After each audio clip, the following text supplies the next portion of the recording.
manatiling buhay sa ating puso. Sa pagdaan ng panahon, ang dating apoy na wala ng buhay ay muling nagliliyab. Huwag masyadong malungkot. Ang mga patay ay mananatiling patay. Ang mga inapo ay pinapaboran ang malakas. Consumato mes. Viva los Filipinos.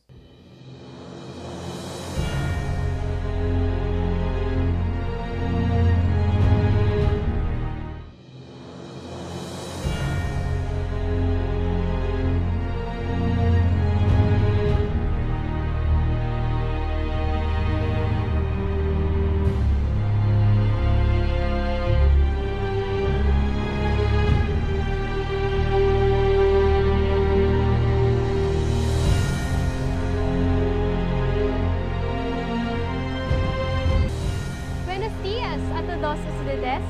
Buenos días.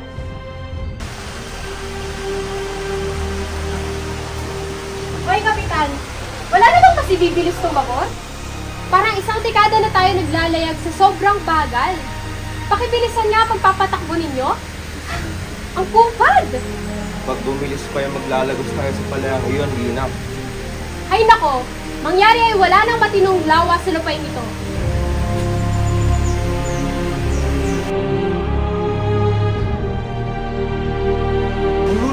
Ay napakadali. Hindi ko alam kung bakit walang nakaisip nito. Ang kailangang gawin ay saraduhan ang ilog Pasig at magbukas ng bagong ilog. Napakadali, Don Simon. Ipagpaumanhin mo kung ako ay tutukoy sa iyong mata.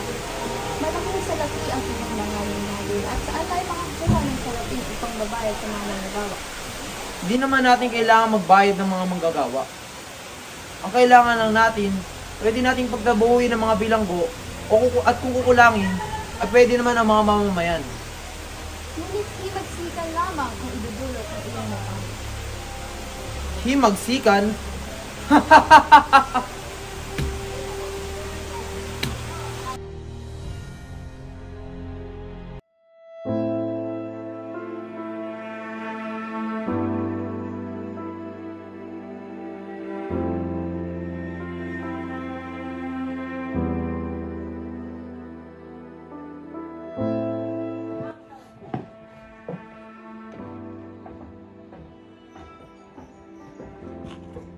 Basilio, kamusta ang binubuo ninyong akademya sa wikang Kastila? Maayos naman po, Kapitan Basilio.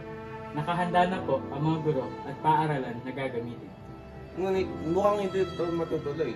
Hindi ba total si Padre Sibila? Ano naman po kung siya isasalungat? Nakasalalay pa rin sa Kapitan General sa Los Baños ang huling desisyon. Walang magagawa si Padre Sibila kung sasang-ayon ng Kapitan General. Kung sakaling pinahintulutan kayo ng Kapitan General sa pagpapatayo ng akademya, saan naman kayo kukuha ng salaping gugugulin? Wala na pong kailangan alalahanin pagdating sa financial na pangangailangan.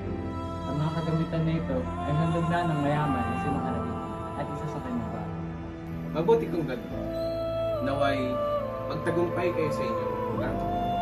O tiyan, iiwan ko muna kayo. Akit mo na ako sa taas. Mauna na ako.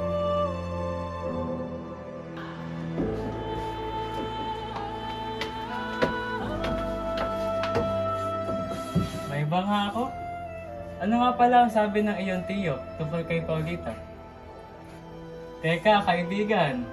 Tila yata ikay mamala ng pag-usapan natin ang iyong kasintahan. Mga umiibig nga naman. Kaya lang ay ano? huwag kang kabahan. Ang gusto ko lamang sabihin ay, kaya lang, palagi niya kasama ang tiya niyang uhubod ng sungit. Palibhasa, matanda na.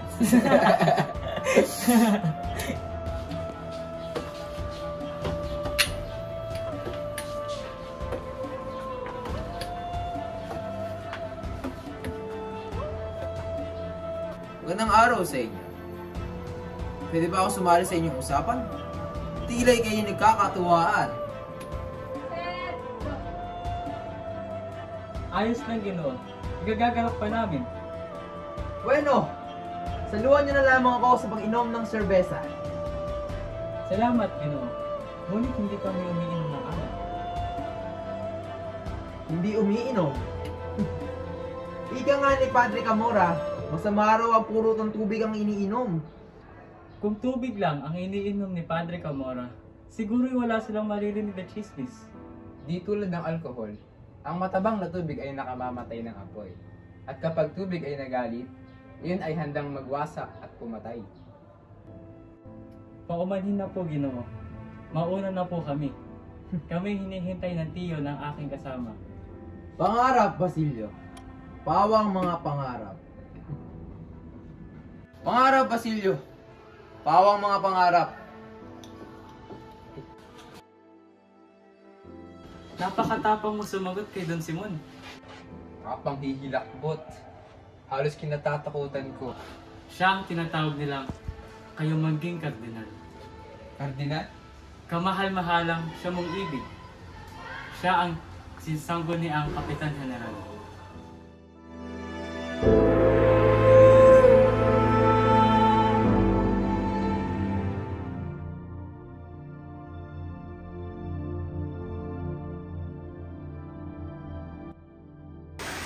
Wow, mawalang galang. Ngunit kap, alam ba ninyo kung saan dakon ng lawa ang namatay na isang nangangalang Gibera, Gabara, o Ibarra ba ini?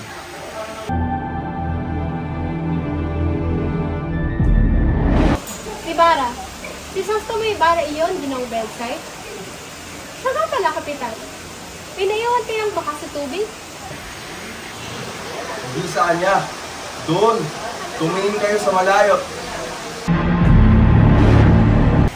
Ayon sa kabo ng mga kawal na tumugis kay Ibarra, nang malapit na siyang ulilin, siya ay tumalon at sumisid.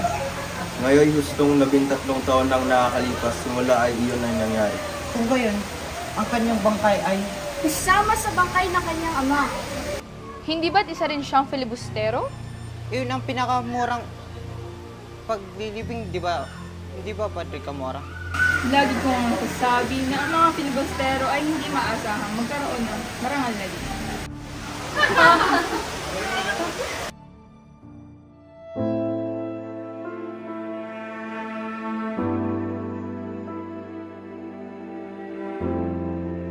Sa isang taon, magsaya ka ng mahaba at mag-aral ka na sa Maynila tulad ng mga dalaga sa bayan.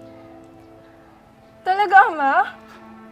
Alam mo, Ama, iniisip niya na si Basilio sa mga oras na ito at siguro may pangako siya na ipakasalan niya iyon. Kuya naman.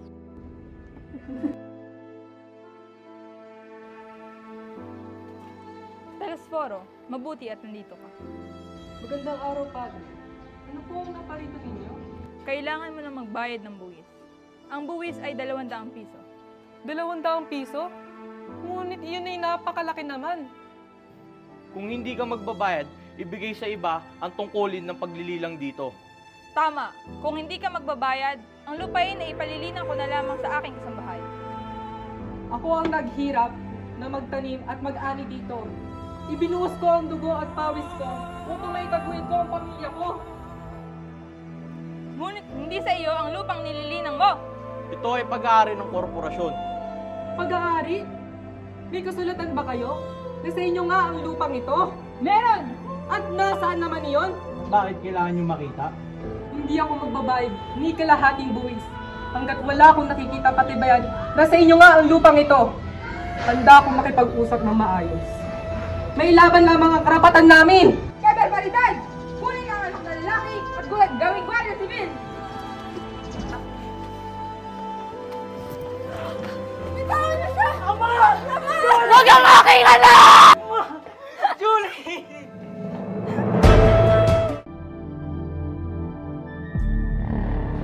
Silvio? Inay! Inay! Gumising ka na, Inay! Inay! Inay! Inay!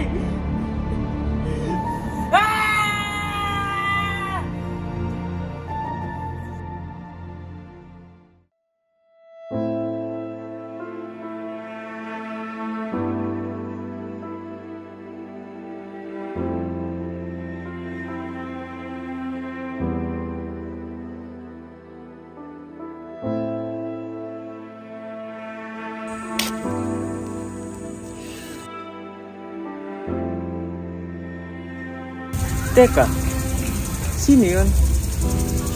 Si Ginoong Simon. Ngunit anong ginagawa niya sa libingan ng aking ina?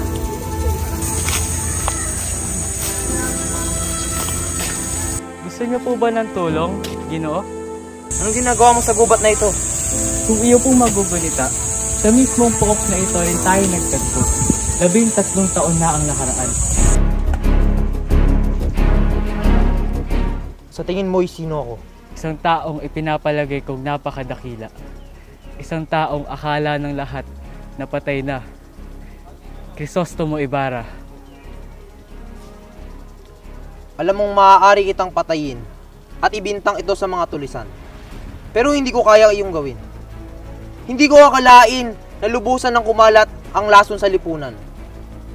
Pero kayo mga kabataan, nainayaan ng sarili na lasunin ng isip ng kasuklam-suklam na pamalaan ng Espana.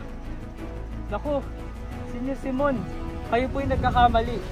Sa pamamagitan ng wikang Kastila, tayo mapapalapit sa pamahalaan. Isang pagkakamali. Hindi kailanman ito magiging wikang pambansa. Aanin natin ang wikang ito. Itatago lamang ng huwad na wikang ito ang ating mga karapatan, ang ating mga pagkatao. Ginoo, mali po ang inyong iniisip. At ano ang gagawin ninyo? Patayin ang sariling katangian? At pailalim ng tuluyan ng pag-iisip? Sa pag-iisip ng iba, upang tuluyan na maging alipin? Magiganti tayo, Basilio. Parehas tayong inapi at inalibusta sa sariling bayan. Magiganti tayo, Basilio! Ano ang nais niyo gawin ko? Isa lamang akong hamak na estudyante. Hindi na mababalik ng paghihiganti ang aking ina at kapatid. Ano mapapala kung sila'y aking ipaghiganti? Hindi sa lahat ng pagkakataon ay maamo ang isang tao. Walang mag-aapi kung walang magpapaapi. Parehas lang tayo, Basilio. Pero tignan mo na ako ngayon. Tutulungan ko po kayo, Senyor, sa lahat ng pamamaraan maliban lang sa sinasabi mo. Lubhang delikado po ito.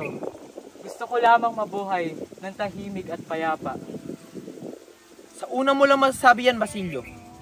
Kapag naranasan mo na ang mga sinapit kong suklam-suklam noon, ay babalik at babalik ka pa rin sa akin. Kahit kung magbago ang iyong isip, ay hanapin mo lang ang aking tirahan sa eskolta. Aalis na po ako, Senyor. Paumanhin na po ulit. Salamat, Basilio.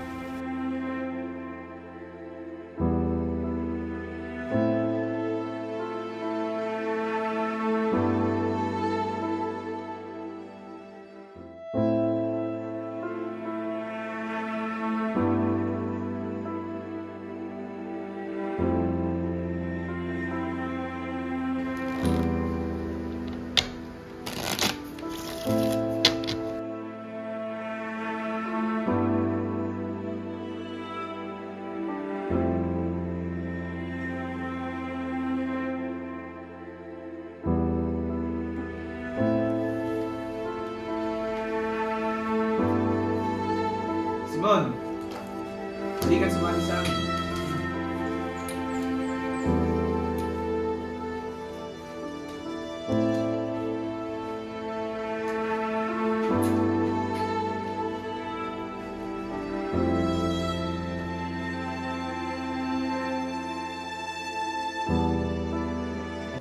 Kapitan, humihingi po ng pahintulot ang mga kabataan para makapagtayo ng paaralan ng wikang Kastila. Anong palagay ninyo? Makatarungan po ang kahilingan, Ginoo. May bagay na dapat isa-isip bukod sa hindi napapala na kahilingan.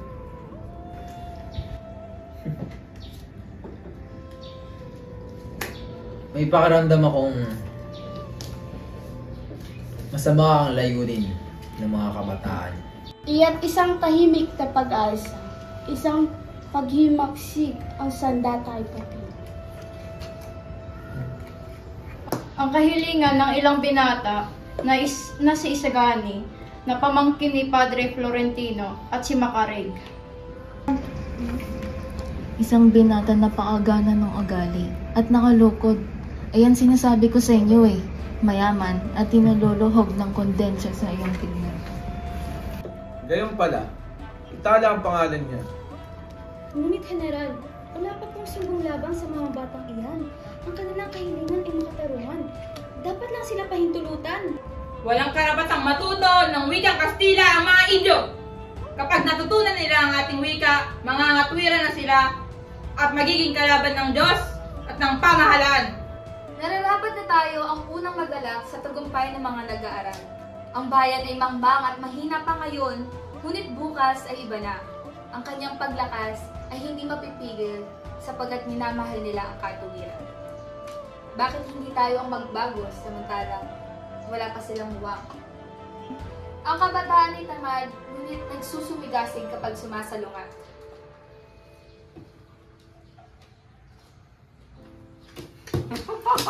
Nyalis.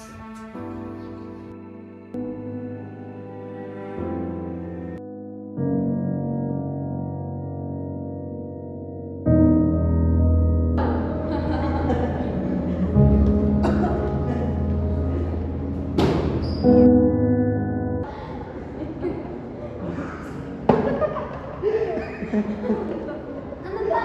Hindi nakakatawa. Galit ka ba? Ba't mo ako sinisigawan? Hindi naman ako galit. Hindi galit? Ba't mo ako sinisigawan? Falta de respeto. Respeto? Ang respeto ay hinihingi kung hindi pinapagirapan. Mas ka. Anong pangalan mo? Placido. Placido Penitente. Sino Benitente? Mas mabuti pang Placido Disparate. Tama na! Wala kayong karapatan umalipusta ng kapwa.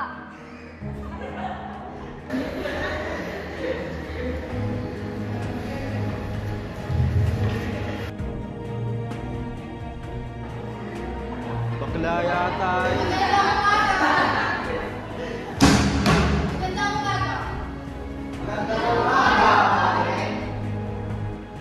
Bakit nga ako sinisigawan? Hindi pa naman ako nabibigay. Upo na kayo. Ang ating aralin sa ngayon ay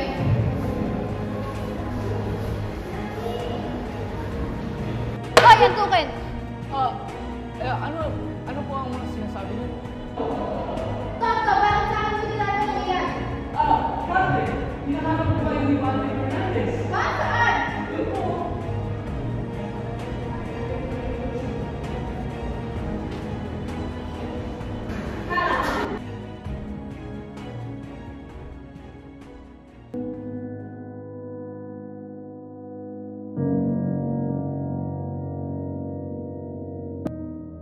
May bumabagabag ba sa'yo, Quiroga?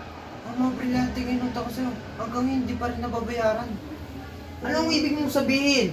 Hanggang ngayon hindi pa rin nababayaran na nagkakautang sa aking mga brilyante. Naloko ka!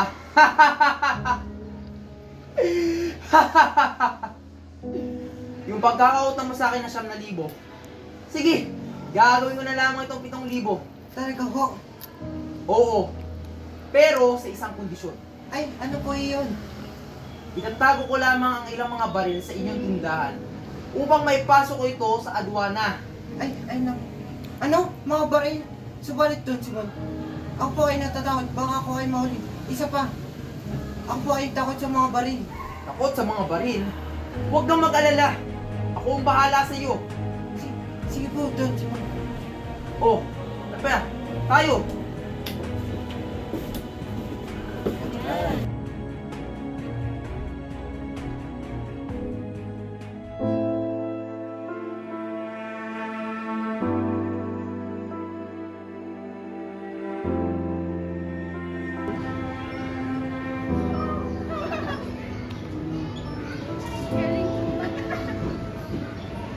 Ram, tingin ka kay Jazz. Okay.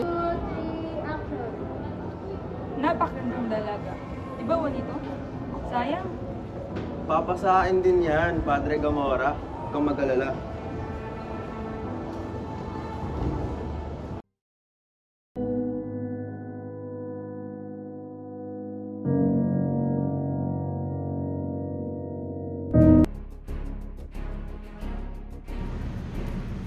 Kamusta na si Kapitan Tiago? Mahina na ang pulso. nawawalan na rin ng gana ang mama. Maaari siyang mamatay at anumang oras. Parang Pilipinas. Mas lalo mo siyang pinahinaan ng mga bangungot na mga pananakot. Gaya ng ating pamahalaan. Ilang araw lang nakaraan nang nagising siya sa dilim at akala niya nabulol siya. Kaya niya wala at minura ko. Nang ilawan ko, akala niya ako si Kapitan Tainid. Ako daw ang tagapagligtas niya. Makinig ka. Sa loob ng isang oras, sa isang senyas mo, magsisimula ng himagsik. Makikita nila ang labanan at patay. Handa na lang ang lahat. Basilio, nandirito ako para papiliin ka. Ang kamatayan o ang kinabukasan mo? Kamatayan o kinabukasan ko? Hawak ko ang lakas na magpapakilos sa ating pamahalaan. Naglilibang sa teatro ang pinuno ngayon.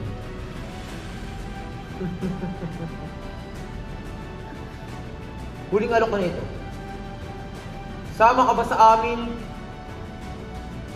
o matatamasa mo ang puot ng aking mga tauhan? Si Maria Clara?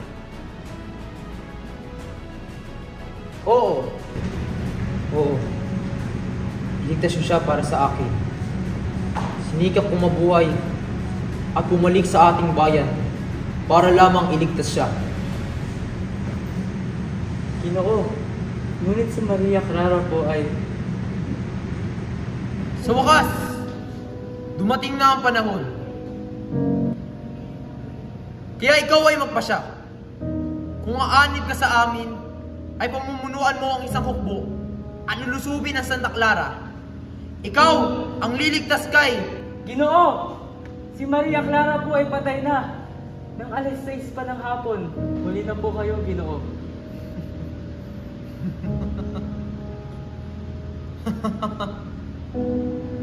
Hindi totoo yan! Hindi pa patay ang aking mahal. Hindi pa patay si Maria Clara.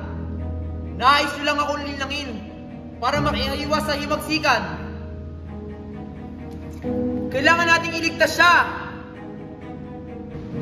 Ilang araw na po siyang may sakit. Basahin niyo po ito.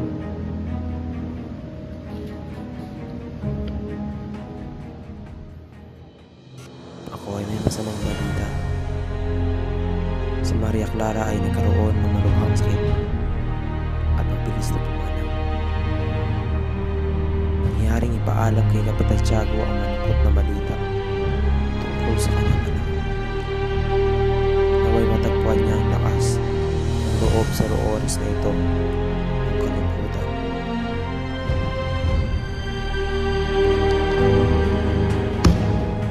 Hindi ito maaari. Hindi pa siya patay. Buhay pa si Maria Clara.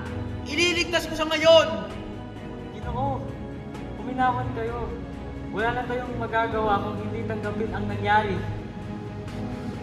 Namatay siya. Hindi niya nalalaman na ako ay buhay. Namatay siyang...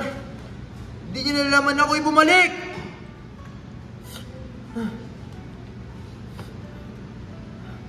Naghintay siya ng kay tagal na panahon para sa kanyang minamahal. At ganito siya nasuklian. Mahal ko! Ano bang makayanan kahit pa na nahihirapan, kahit lungkot? Bakit di mo ako inintay?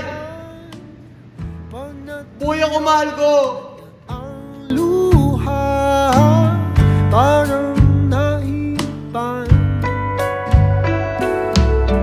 ang iyong kandila, init ay wala. Hindi ba pangako mo nung nangako mo babalik ang kita? Tiwala'y iingatan, baka naman susunod.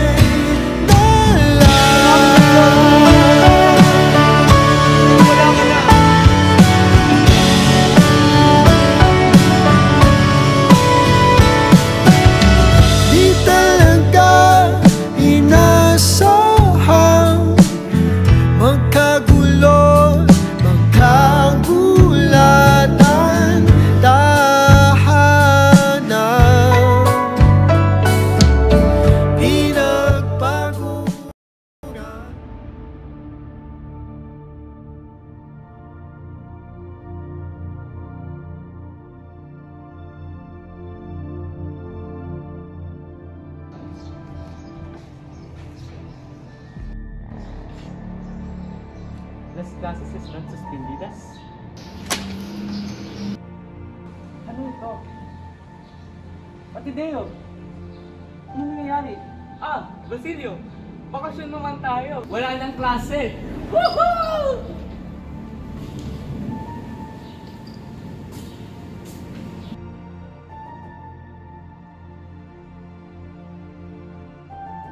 Makaraig! Ano nangyayari? Ito ba si Basilio? Sumama ka sa amin.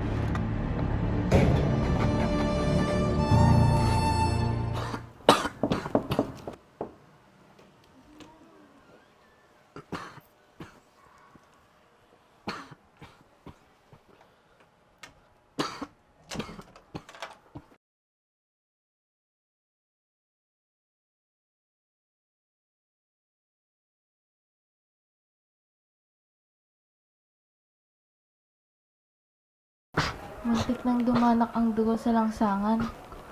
Mabuti na lang napigilan ko ang kapitan. Oh, bakit tila? Namumutla ka yata. Kapitan? Ayos ka lang ba? Basilio, may balita ba tungkol saan niya? Si Basilio? Ampon mong anak nag-aaral ng medisina? Hindi mo ba alam? Isa siya sa mga kabataang dinakip. Diyos ko! Oh! Kapitan! Uy! Ano nangyari sa'yo? Uy! Kapitan!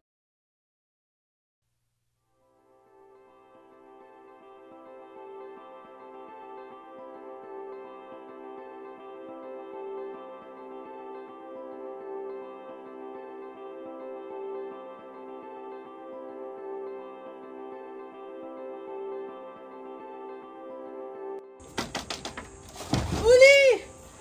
Umupo ka po muna. Ano po? May nangyari po bang masama? Ba't ka po naghahabol ng hininga? Galing ako simbahan at narinig ko na kasama si Basilio sa mga dakit ng mga mag-aaral. Ano pong sinabi niyo, Hermana Bali? Dinakip si Basilio? Oo, huli. Nakabilang ko siya ngayon kasama ng ibang pang mag-aaral. Ano bang nangyari sa ating lipunan ngayon? Hindi maaari! Hindi! Sino tutulong kay Basilio? Si Padre Camora? Hindi ba siya tumutulong sa inyo noon? Nasaan ba siya ngayon? Baka nasa kumbento. Ngunit tigtas ba ito? May masamang kutob akong huli. Wala na tayong ibang paraan pa, Hermana Bali. At wala na tayong oras para makahanap ng ibang solusyon. Kasamahan na lang kita. Maraming salamat. Oh, tulungan mo po si Basilio.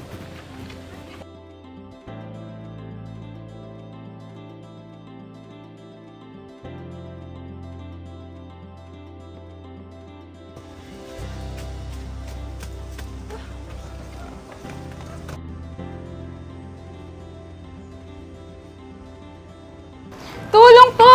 Padre Camora! Maghiwalay tayo upang mahanap si Padre Camora.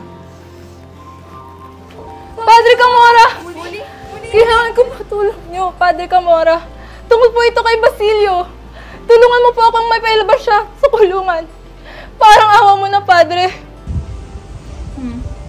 Ito'y aking tutuparin kung ako iyong pagbibigyan. Oh? Kung mag-alala, aalagaan kita.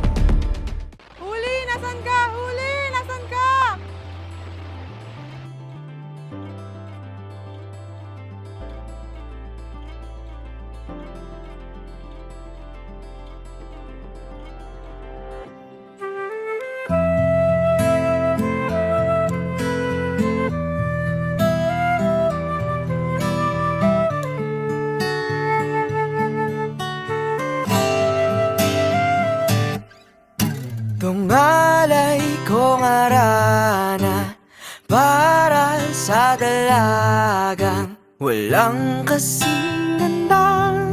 Amoy rosas ang alimuyak kung nanaisin ng tadhanang mapalin lang. Di hahayaan mawala pa Paalam, Basilio. Huli, wag!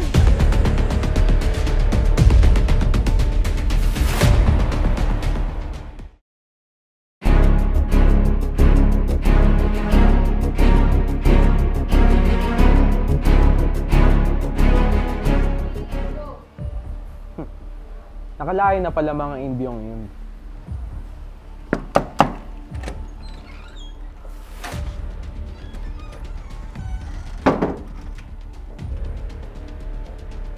May problema ba? Bakit mo pinakawala ang mga mag-aaral maliban kay Basilio? Kasalanan ko ba na walang makakatulong sa kanya? Mabuting bata si Basilio! Wala siyang ginawang kasalanan! Walang kasalanan, ngunit nakitaan siya may dala-dala na pinagbabawal na aklat. Ang binatang ito wala sa pasinteryo. Hindi nga siya sumama sa piging. Kailangan sakripisyo ng isa para sa kagalingan ng lahat. Ang binatilyong iyon ay isang halimbawa na hindi dapat tinutularan. Paano ang pananagutan? Dapat ako katakutan sapagkat may kapangyarihan ako na humatol ayon sa aking desisyon. Ngunit ang bayan? Anong pakialam ko sa bayan? Hindi ang bayang Pilipino ang aking tinutukoy, kundi ang bayang Espanya. Dapat sumunod tayo sa mabuting at makatarungang pamamahala. Ginagawa ko naman, di ba? Ako ba'y pinaparangal mo? Pinangako natin sa mga Pilipino na bigyan sila ng makatarungang pamamahala. Ngunit kapag ang isang bayan itinanggi ang katarungan at kalayaan, ituturi silang magnanakaw ng isang bayan.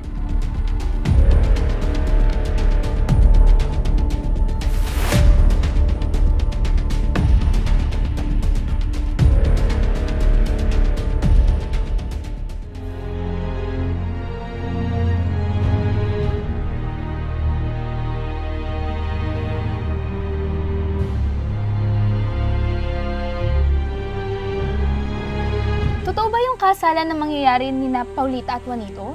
Ayon sa mga narinig ko, mukhang oo. Narinig ko pa nga na ang Kapitan General pa mismo ang magiging patron sa mangyayaring kasalan. Isang handog niya bago siya bumalik ng Espanya. Magkakaroon ng isang malaking piging si Don Timoteo bilang isang pagdiriwang. Talaga? Paano na si Isagani? Akala ko siya ang kasintahan ni Paulita. Mukhang nagising na ata si Paulita sa katotohanan. Mabuti na lamang at napili niya si Juanito. Wala naman kasi talaga siyang kinabukasan sa probinsyanong iyon. Kawawa naman si Isagani. Tatalo ba ba sila makaraig sa piging? Uy, hindi mo ba alam? Ang alisasit na karaig pa itong Espanya. Talaga? Sayang naman. Si Sandoval, dadalo kaya siya? Huwag mo nang isipin yan, Sinang. Ang tanong kaya, dadalo ba kayo? Rinig ko na magbibigay ng ilang diamante at perlas ang mag-alahas bilang isang parangal sa bagong kasal. Talaga?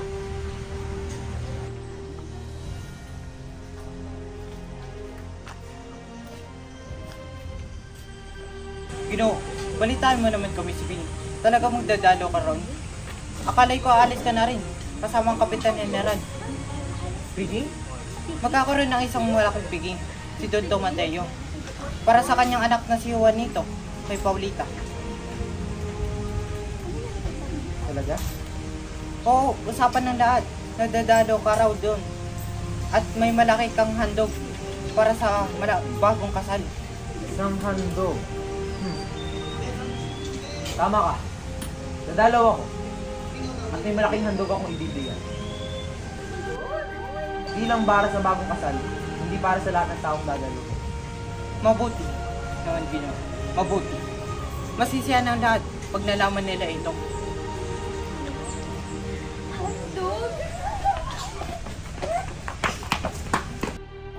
Isang piging, ha?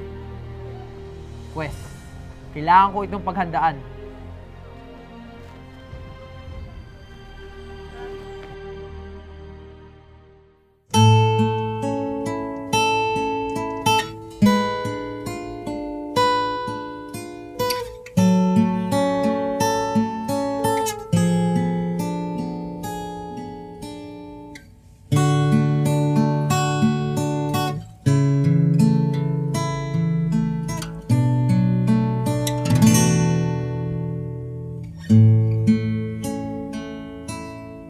Ikaw at ako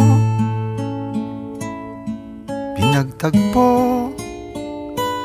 nag-usap ang ating puso, nagkasundong magsama habang buhay.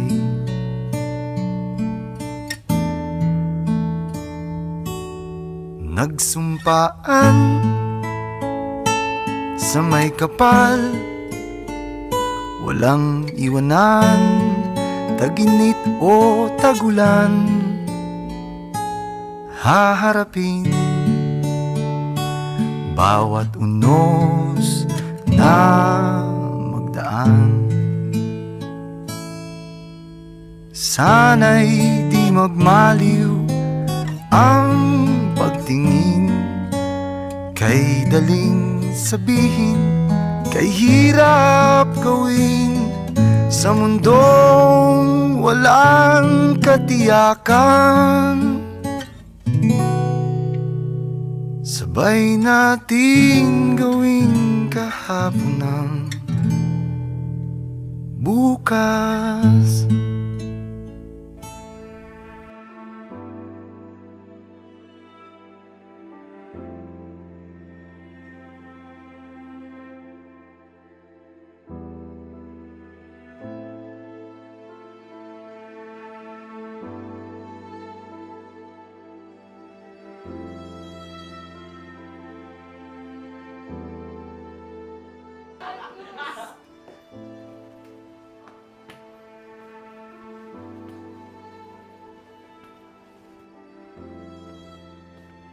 Don Simon, mabuti at naarating kayo. Binabati ko kayo ni Paulita. Ito ang regalo kong lampara para sa inyo. Don Simon, mabuti at naarating kayo. Binabati ko kayo ni Paulita. Ito ang regalo kong lampara para sa inyo. Nako, nag-abala pa ko kayo. Kay gandang lampara. Maraming salamat po. Bakit hindi niyo ilagay yung lampara sa gitna ng hapagkainan?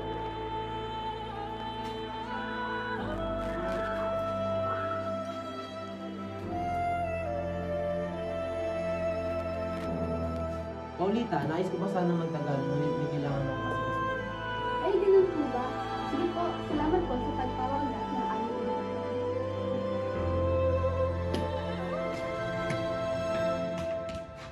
Basilio, magmadali sa eskolta. May sindi na ang lampara. Si Gani, ano ginagawa mo dito? Halika na at umalis na tayo sa bahay na iyan. Bakit naman ako lalayo? May lampara sa loob ng bahay na merong dinamita. Kapag yun ay sumabog, lahat tayo mamamatay. Hayaan mo muna kung makita siyang muli. Sinabi ko na ang sinabi ko. Pero si Paulita,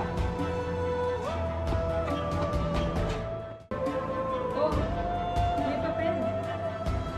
Ano ang papel nito? Ano ang ibig sabihin ko?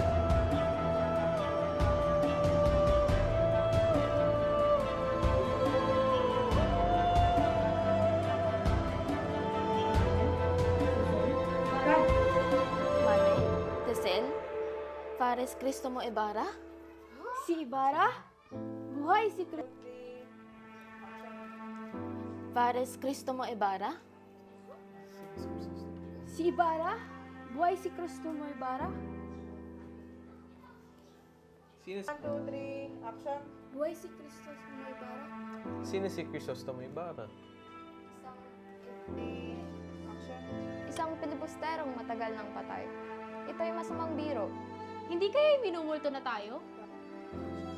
Hindi kaya minumulto tayo? Padre Salvi. Padre Salvi, nakilala mo ba ang lagda ng iyong kaibigan? Siya nga. Totoo nga. Ang lagdang ito ay kay Crisostomo Ibarra.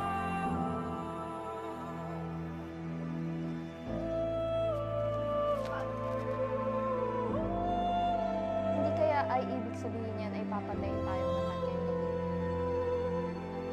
Padre Irene.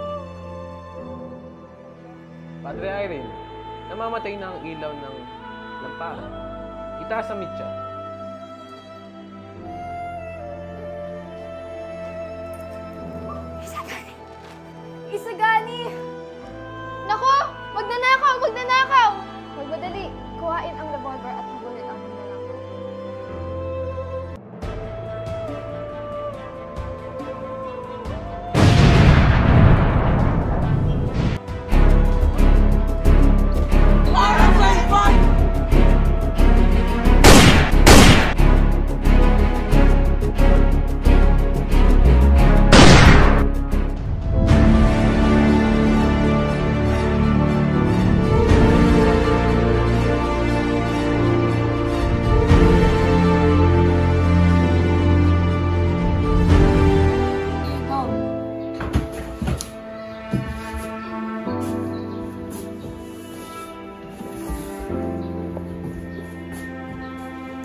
Simon?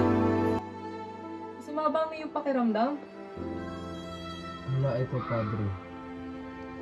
Mawawala din ang lahat pagkalipas ng ilang sandali. Anumang oras, itatalab na ang lason sa aking katawan. Oh, Diyos ko. Ano bang pumasok sa iyong kaisipan? Huwag kayong matakot. Malalim na ang gabi. Nais kong ilahad ang aking buhay. Maaari ko bang tanongin kung totoo bang may Diyos? Kahit saan man tayo magtungo, nandyan ang Diyos. Bago ako mamatay, nais kong ilahad ang aking buhay. Ako, si Crisostomo Ibarra. 13 taon na nakalipas. Ako'y bumalik galing sa pag-aaral ko sa Europa. Nagbalik ako upang manghiganti sa mga nang-api sa akin at sa aking mahal, si Maria Clara. Ano makakapagsabi ng iniisip ng Diyos? Ngunit kailanman ay hindi niya hangad ng masama. Naway patawarin ka ng Diyos. Maraming salamat, Padre. Kaya pa na ako. Simon! Stop! Simon!